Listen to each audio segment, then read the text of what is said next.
자, 사명자가 걷는 고난의 길 네 번째 제목으로 말씀을 나누도록 하겠습니다. 자, 기독교에 있어서 예배는 절대적인 위치를 차지한다. 이렇게 말씀을 드릴 수가 있어요. 예배를 통해서 우리가 하나님의 뜻을 깨닫고 또 예배를 통해서 은혜의 통로 속으로 우리가 들어갑니다. 자, 예배를 영어로 뭐라 그러냐? 자, worship이라 그러죠. 사전을 찾아보면은 신성한 것에 대해서 경배를 드리는 행위, 이게 예배라는 거예요. 자, 그런데 이 worship은 worth, 가치, 이 가치라는 말에서 나왔다 그래요. 근데 또 이어서 worth는 뭐냐면 원래 무게, weight, 무게라는 뜻을 가지고 있다는 거예요. 결국에 예배라는 게 뭐냐면 예배의 대상인 삼위일체 하나님께 모든 무게를 옮겨놓는 것. 우리의 삶의 모든 무게를 그분에게 맡겨드리는 것. 이게 예배라는 거예요. 자, 이와 관련해서 예수님이 이런 말씀 주셨잖아요. 마태복음 11장 28절에서 30절. 수고하고 무거운 짐진 자들아 다 내게로 오라. 내가 너희를 쉬게 하리라. 나는 마음이 온유하고 겸손하니 나의 멍에를 메고 내게 배우라. 그리하면 너희 마음이 쉼을 얻으리니 이는 내 멍에는 쉽고 내 짐은 가벼움이라 하시니라. 자, 이때 수고하고 무거운 짐진 자들아 했는데 이게 이제 해석상에 굉장히 문제가 좀 있어요. 이거를 가지고 주로 이제 앞뒤 문맥 가지고 해석을 하는 분들이 많이 있거든요. 자, 그래서 앞뒤 문맥으로 보면 서기관과 바리새인들에 의해서 부과된 이 엄격하고 무거운 종교적인 의무와 규칙으로 인해서 괴로워하는 사람들, 소위 말해서 율법 때문에 괴로워하는 사람들, 그게 바로 수고하고 무거운 짐진 자들이다. 주로 이렇게 해석을 많이 해요. 그런데 저는 좀 더 포괄적이어야 된다라고 생각을 합니다. 어떻게 포괄적이어야 되냐면 죄와 그 결과로 인한 짐들로 말미암아서 괴로워하고 지쳐있는 사람들, 이런 사람들이 바로 수고하고 무거운 짐진 자들이다 라는 것, 이게 더 타당하지 않나 생각을 해봅니다. 특별히 수고하고 그랬죠. 수고하고에 여기에 해당하는 동사 시제가 뭐냐면 현재 능동태 분사입니다. 현재 능동태 분사, 이게 무슨 뜻이냐면 현재 계속되는 중노동으로 지쳐있는 상태, 요걸 말한다면 그게 수고하고 요게 해당한다는 거예요. 사실 여러분, 우리가 사는 세상의 삶이라는 게 어때요? 심히 괴롭고 지치게 만드는 게 사실이잖아요. 세상 일 해보면 어때요? 날마다 막 에너지가 막 쏟아집니까? 세상 일 해보면 어때요? 괴롭잖아요, 어떨 때. 세상 일을 해보면 힘이 나는 게 아니에요, 어떻게 보면.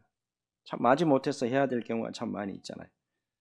그런 괴롭고 지친 우리가 워십, 예배를 통해서 무거운 짐을 내려놓도록 하나님이 배려해 주시는 축복이 바로 예배다라는 것을 알 수가 있어요. 특별히 여러분이 같이 읽기를 원하는데 시편 68편 19절입니다. 뜻을 잘 생각하고 같이 읽습니다. 시작. 날마다 우리 짐을 지시는 주, 곧 우리의 구원이신 하나님을 찬송할지로다. 아멘. 하나님은 우리가 이게 지고 있는 죄와 죄책, 그리고 세상의 무거운 짐을 대신 져주기를 원하세요. 특별히 오늘 뭐라 그래요? 날마다 우리 짐을 지시는 주라고 표현하고 있잖아요. 여러분, 우리는 세상에서 살면서 참 짐이 많아요. 첫째, 물질의 짐 있잖아요. 50, 60, 70쯤 되면 이제 물질의 짐을 좀 그만 지고 좀 어떻게 보면 거기서 좀 자유로워야 되는데 아직까지도 물질의 짐 때문에 어려운 일 많이 겪잖아요. 그 다음에 인간관계에서 오는 짐도 있고, 그 다음에 영적인 짐도 있다 이 말이야. 그 다음에요, 정신적인 짐도 있고, 그 다음에 병마로 인해서 육체적인 그런 짐도 아울러서 우리가 있다 이 말이에요. 놀랍게도 뭐예요? 그 짐을 날마다 져주시기를 원하시는 우리 주님이 우리와 함께 하신다라고 약속해주고 계신다 이 말이에요. 이런 무엇보다도 그 짐을 예배를 통해서 우리 하나님께 맡기시길 바랍니다. 하나님께 맡기시기를 바라고 주님 앞에서 가벼움을 경험하고 쉼을 얻는 그런 오늘 예배가 되었으면 하는 마음 참 간절합니다. 귀한 예배에 충만한 은혜가 저와 여러분들에게 넘치는 귀한 시간 되시기를 예수 그리스도의 이름으로 축복합니다. 자, 이제 오늘은 예수님께서 인류의 죄를 대속하는 십자가를 지시기 위해서 이제 예루살렘으로 입성하신 종려주일이에요. 예수님의 놀라운 십자가 대속 사건을 우리가 깊이 새기면서 주일 하루를 경건한 모습으로 살아가는 저와 여러분들이 되었으면 합니다. 자, 계속해서 지난 주일에 이어서 이제 사도 바울이 지금 오늘 본문의 배경이 예루살렘이죠. 이 예루살렘에서 유대인들에 의해서 고난받는 모습 한번 살펴보도록 하겠습니다.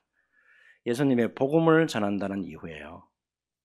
복음을 전한다는 그 이유로 유대인들에 의해서 오해도 당하고 몰매도 맞고 어때요? 로마인 천부장에 의해서 뭡니까? 이게 채찍에 맞으면서 신문까지 당하고 죽음의 위기까지도 갔단 말이에요. 자, 그런데 로마의 시민권이 있었다 이 말이에요. 하나님이 다 사도 바울 같은 사람들을 당겨서 쓸 때는 다 이유가 있어요. 로마 시민권을 이용해 가지고 위기를 다 모면할 수 있도록 하나님께서 이렇게 섭리해 주시잖아요. 자, 이어서 이제 유대인들의 종교 재판 기관이에요. 자, 이 산헤드린 공회까지 이끌려가서 신문 받는 일도 경험하게 됩니다. 자, 그게 이제 22장 30절 본문이에요. 한번 볼게요. 자, 이튿날 천부장은 유대인들이 무슨 일로 그를 고발하는지 진상을 알고자 하여 그 결박을 풀고 명하여 제사장들과 온 공회를 모으고 바울을 데리고 내려가서 그들 앞에 세우니라 했습니다. 지난 주일에 우리가 말씀을 살펴봤는데 사도 바울이 유대인이면서도 로마 시민권을 가진 사람이라는 것을 천부장이 확인을 했어요. 확인을 하고 난 다음에 아하, 이거는 지금 형사적인 문제나 민사적인 문제가 아니고 종교적인 문제라는 것을 이제 간파를 하게 된 거예요. 그래서 자, 이 유대인 공회를 소집해 보기를 시도를 합니다. 자, 이때 이제 이 공회는 유대인들의 이제 소위 말해서 산헤드린 공회를 의미를 합니다. 자, 대제사장이 의장이 됩니다. 자, 의장을 포함해 가지고 제사장, 그 다음에 장로, 서기관 해서 총 71명이에요. 총 71명이 모이는 대그룹입니다. 유대 최고 종교 회의이기도 하고 종교 재판, 법원 기능까지 합니다. 여기서 잘못하면 죽을 수도 있어요. 자, 어쩌면 71명이나 되는 사람이 한 사람을 세워놓고 신문을 하기 때문에 굉장히 부담이 엄청날 거예요. 그럼에도 불구하고 사도 바울은 어때요? 그거를 오히려 기회로, 복음을 전하는 기회로 삼는다는 거예요. 자, 오늘 23장 1절에서 3절 한번 천천히 한번 볼게요. 자, 바울이 공회를 주목하여 이르되 여러분 형제들아, 오늘까지 나는 범사의 양심을 따라 하나님을 섬겼노라 하거늘 대제사장 아나니아가 바울 곁에 서 있는 사람에게 그 입을 치라 명하니 바울이 이르되 회칠한다며 하나님이 너를 치시리로다. 내가 나를 율법대로 심판한다고 앉아서 율법을 어기고 나를 치라 하느냐 하니. 자, 바울이요 산헤드린 공회 앞에서 먼저 무엇으로 시작을 하냐 하면 여러분 형제들아, brothers, 여러분 형제들아 라고 친근하게 부르면서 자기가 모든 양심을 따라서 지금까지 하나님을 섬겨왔습니다. 당신들이 섬기는 그 하나님이 곧 나의 하나님인데 내가 양심상 최선을 다해서 지금까지 하나님을 잘 섬겨왔습니다 라고 고백을 합니다. 그동안 나의 삶과 나의 사역에 있어서 정말 하나님 앞에서 부끄럼 없이 사역을 감당했고 부끄럼 없이 삶을 살아왔습니다 라고 하는 자신감의 표현이에요. 그런데 바울의 담대한 진술을 듣던 대제사장 아나니아가 이거 이해를 못하는 거죠. 이해를 못하고 어떻게 합니까? 대뜸 곁에 있는 사람들에게 뭐라고 명령을 하냐 하면 그 입을 치라고, 저 입 좀 다물게 하라고. 이 상황이 참 이렇게 벌어집니다. 그런데 여러분 여기서 한 가지 우리가 꼭 좀 생각해 볼 게 있어요. 대제사장 아나니아는 어떤 사람이냐면 소위 권력과 힘을 다 가진 사람이에요. 강자예요. 이에 반해서 사도 바울 어때요? 71명 앞에 놓여있는 약자입니다. 약자일 뿐만 아니라 소위 말해서 자기네들이 죽이려고 하는 제거의 대상이에요. 근데 뭐라고 자신 있게 말씀드리냐 하면 나는 범사의 양심을 따라 하나님을 섬겼습니다. 선언한단 말이에요. 여러분 성경, 여러분도 갖고 있는 성경 보면 자 1절에 하나님 앞에 각주가 있을 거예요. 그 각주 보면 그 밑에 내려보면 나는 범사의 양심을 따라 하나님께 백성 노릇을 하였노라 이렇게 번역이 된다 이 말이에요. 그러니까 대제사장은 어떤 생각을 하고 있냐면 많은 지금 공회원들 앞에서 목에 힘주고 권위가 있잖아요. 그래도 대제사장인데 대제사장으로서 바울을 죄인으로 몰아가지고 정죄하고 싶은 거예요. 결론은 이미 나 있어요. 지금 결국에 죄인으로 몰아가지고 사도 바울을 죽이고 싶은 거예요. 근데 사도 바울이 뭐라고 말합니까? 그동안 나의 삶은 당신들이 섬기는 하나님과 내가 섬기는 하나님은 동일한 하나님인데 그 하나님 앞에서 내가 양심상 부끄럼 없이 살았습니다. 라고 선언합니다. 자, 이렇게 되면 결국에 대제사장 아나니아가 하고자 하는 것은 어떤 일이에요? 지금까지 말씀 가만히 보면 잘못도 없는 사람을 정죄하는 거예요. 잘못도 없는 사람을 정죄해가지고 강압적으로 죽음에 이르게 하려는 것임에 요게 자기의 지금 계획하고 있는 음모가 드러나는 꼴이 되는 거예요. 바울의 당당함과 담대함 앞에서 오히려 자신의 양심이 찔리는 이 기묘한 역전 현상. 요게 지금 벌어지고 있는 거예요. 자, 근데 이거를 모모하기 위해서 강자고 기득권자예요. 강자고 기득권자가 요 대제사장이 바울을 끝까지 죽이려고 억지를 부리면서 바울이 입을 치라 지금 명하고 있다 이 말이에요. 여러분, 바울은 대제사장 아나니아에게 뭐라고 지금 딱 공격하냐면 사도 바울이 지난번까지 제가 말씀을 드렸죠. 사도 바울은 어떤 단순한 사도가 아니에요. 사도 바울 바로 전에는 이 사도 바울은 어떤 사람이냐면 유대교 신학자입니다. 유대교에 대해서 정통한 박식한 신학자라고. 그 신학자가 뭐라고 대제사장에게 공격을 하냐면 당신은 회칠한 담이다.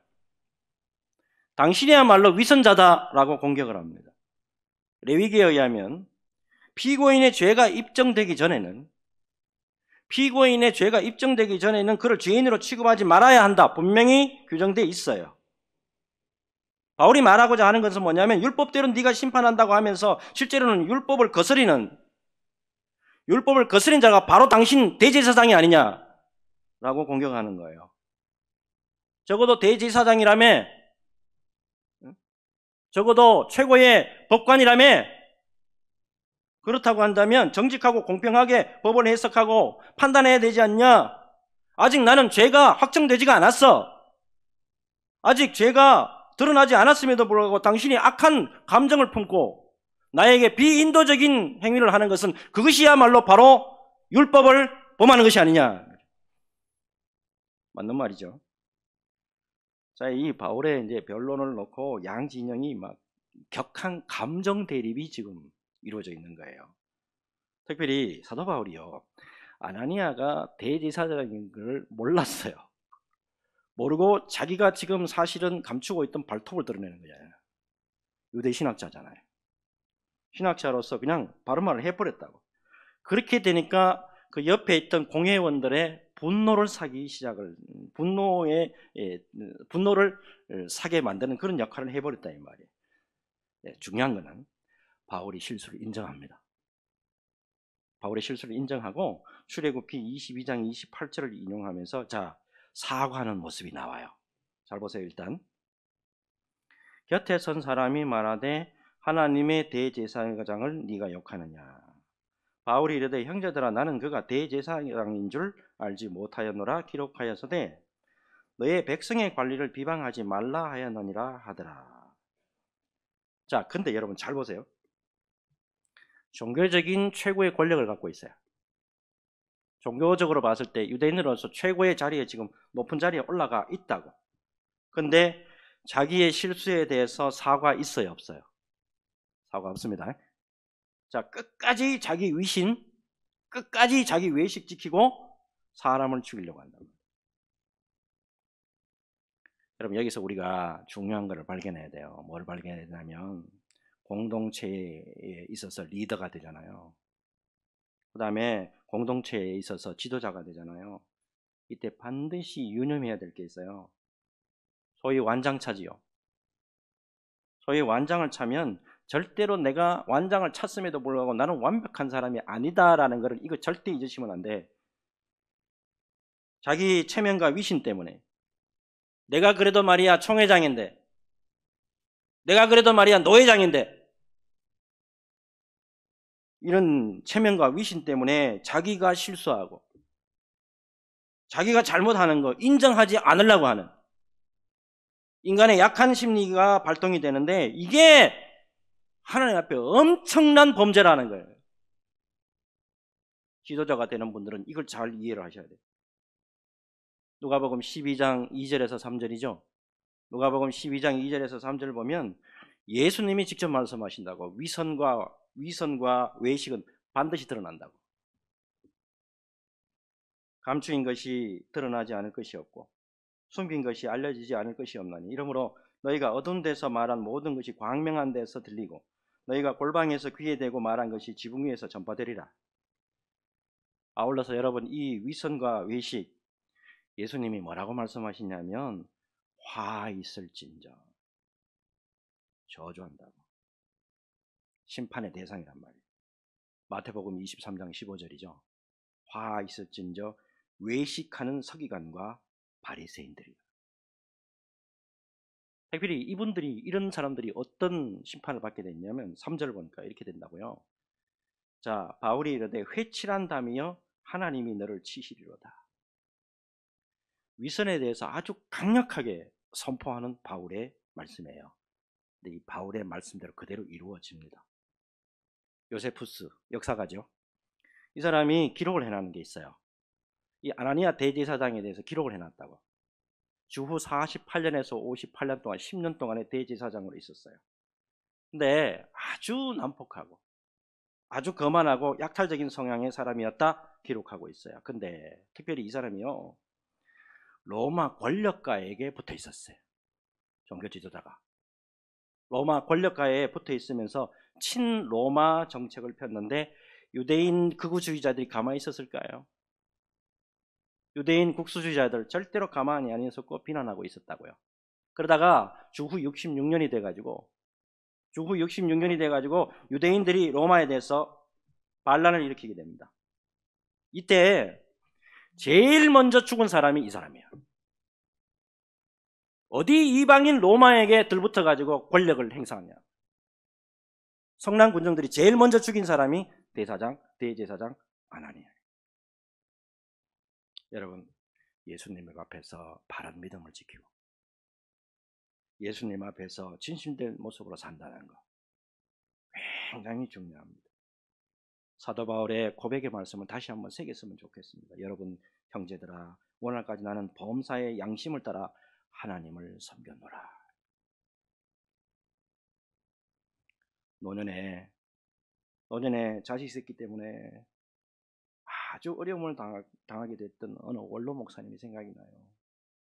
지금 이 장면이 어떤 장면이냐면 목사님이 자식 됐기 때문에 성도들 앞에 무릎 꿇고 우는 장면이야. 이게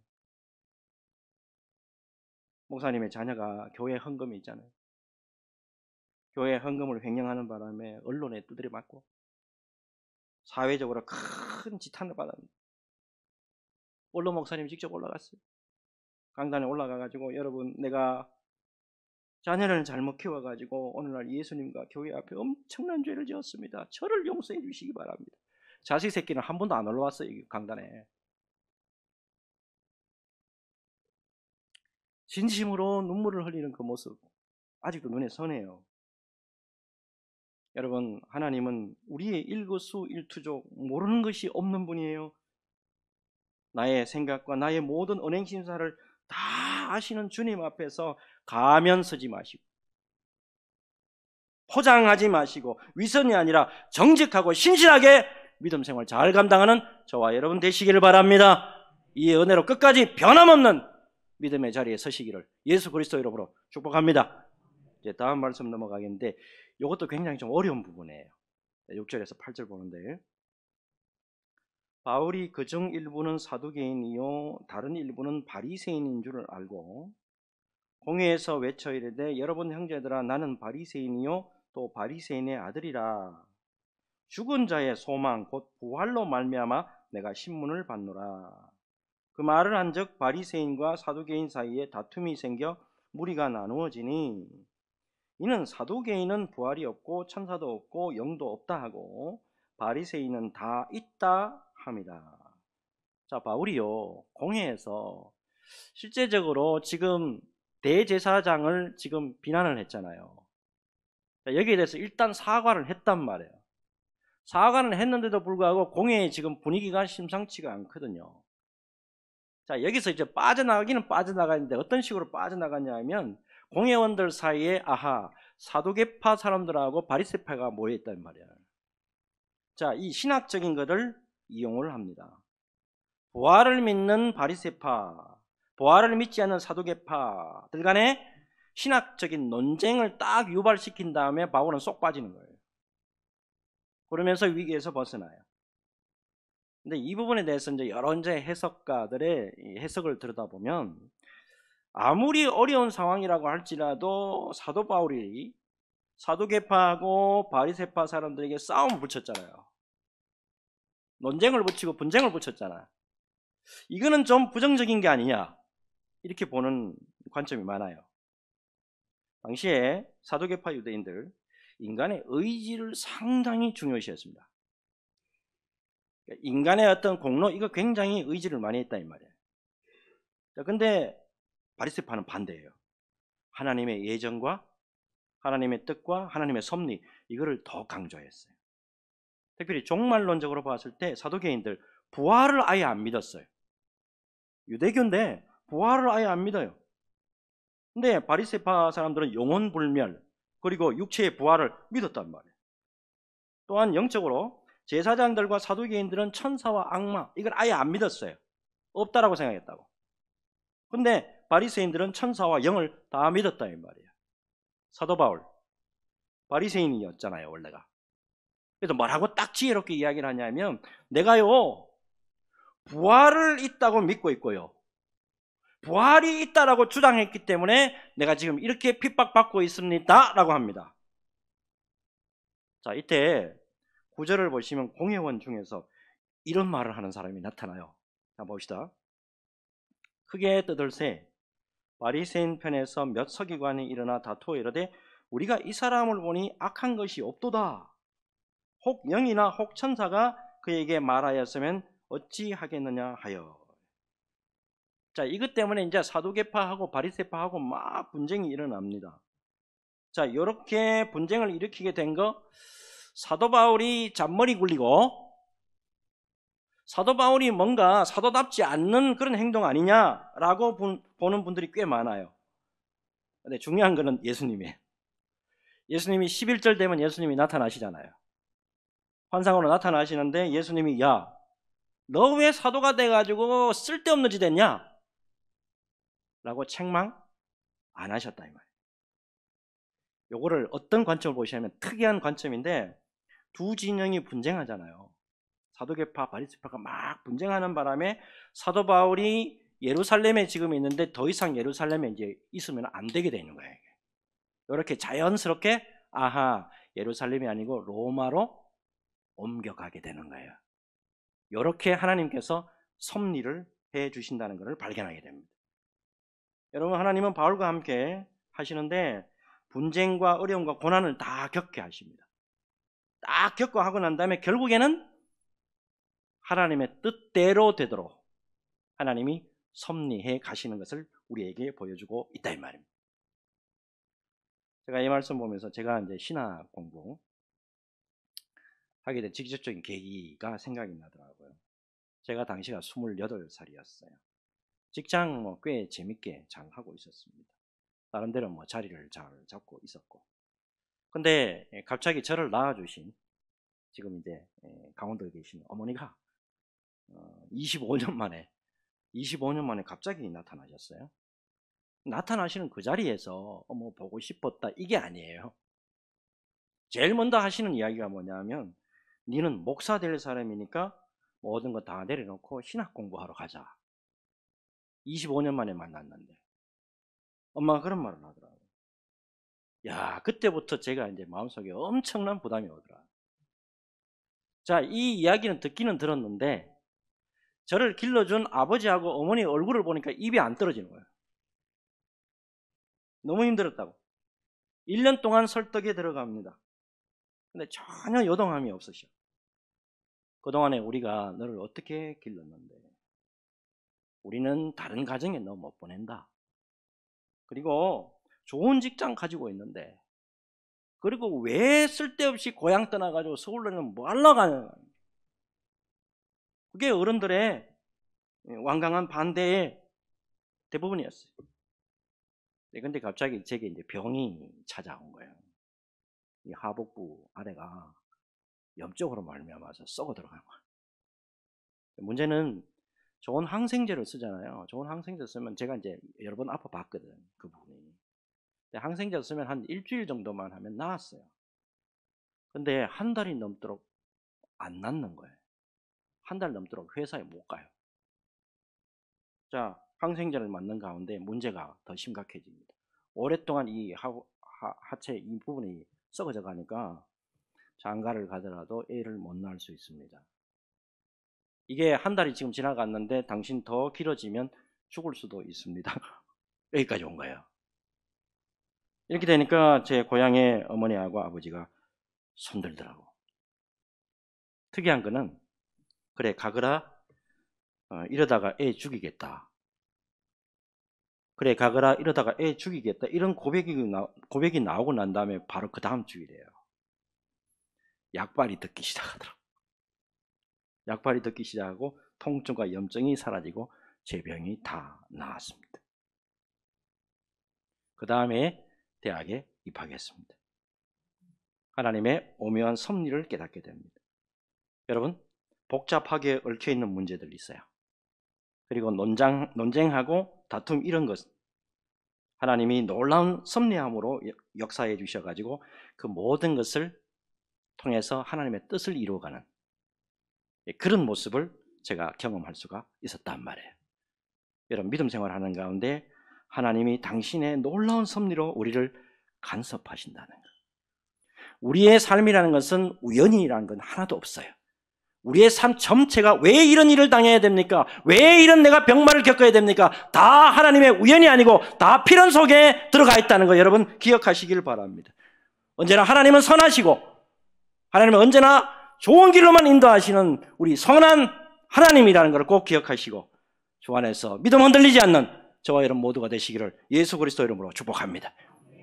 자, 이제 마지막으로 11절 보겠는데 자, 사도 바울의 입장에서 20장 23절 보면 이렇게 말씀 나오죠. 오직 성령이 각 성에서 내게 정언하여 자, 결박과 환란이 나를 기다린다 하시나 했어요. 예루살렘에 가면 결박과 환란이 있을 거다.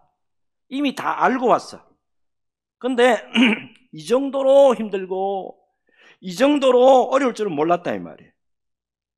중요한 거는 뭐냐면 그런 어려움을 당하더라도 예수님이 우리의 위로가 되신다는 거예요.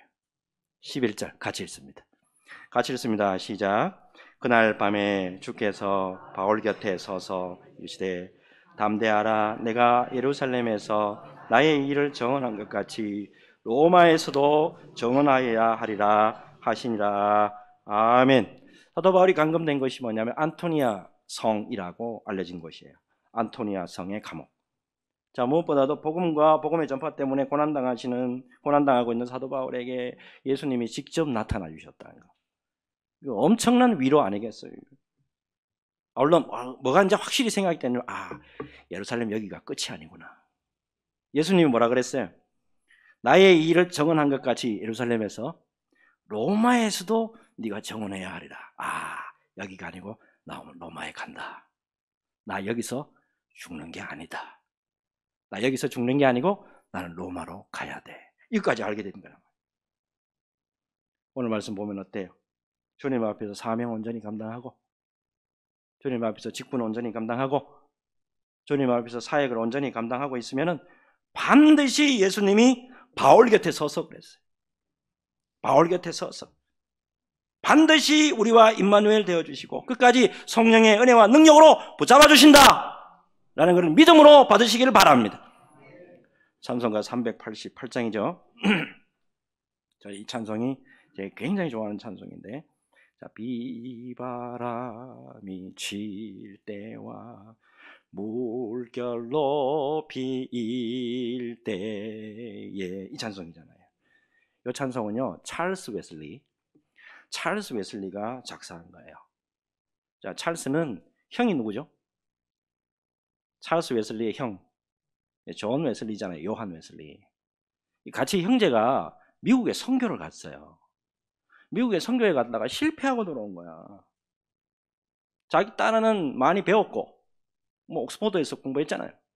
많이 들어있고 하니까 가면은 하여튼 나라가 완전 뒤집어질 줄 알았는데 실패하고 돌아왔다 이 말이에요. 실망과 낭만 가운데 있다가 올더스 게이트에서 조그마한 사람들이 모여가지고 기도하는 가운데서 여기서 회심을 경험을 하잖아요.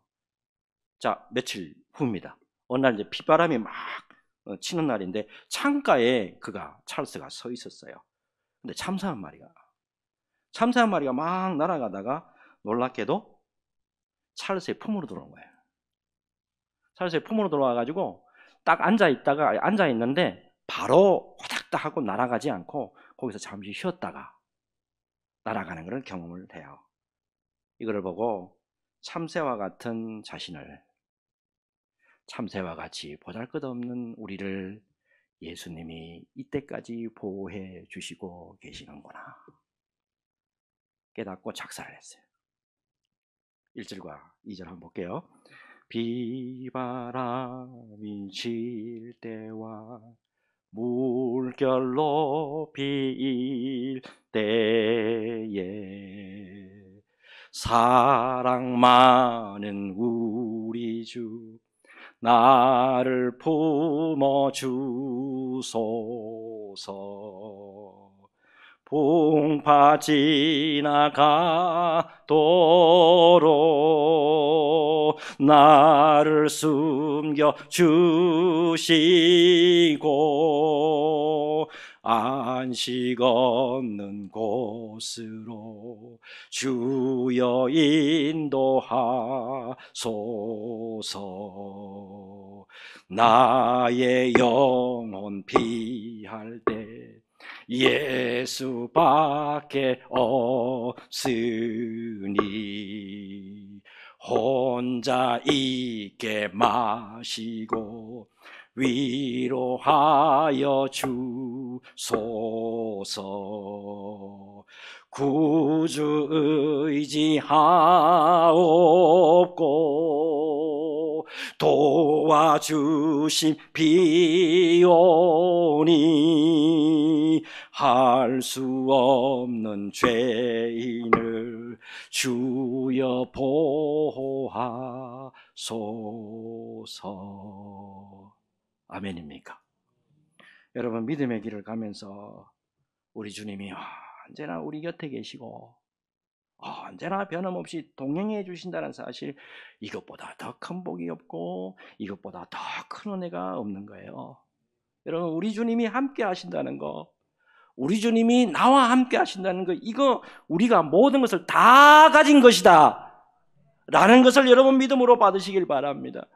이 은혜로 언제나 믿음의 길 잘 달려가기를 소원하오니 주여 우리에게 언제나 동행하여 주시옵소서. 기도하며 승리하는 우리 수원소망교회 성도들 다 되시기를 예수 그리스도 이름으로 축복합니다. 축복합니다. 주님,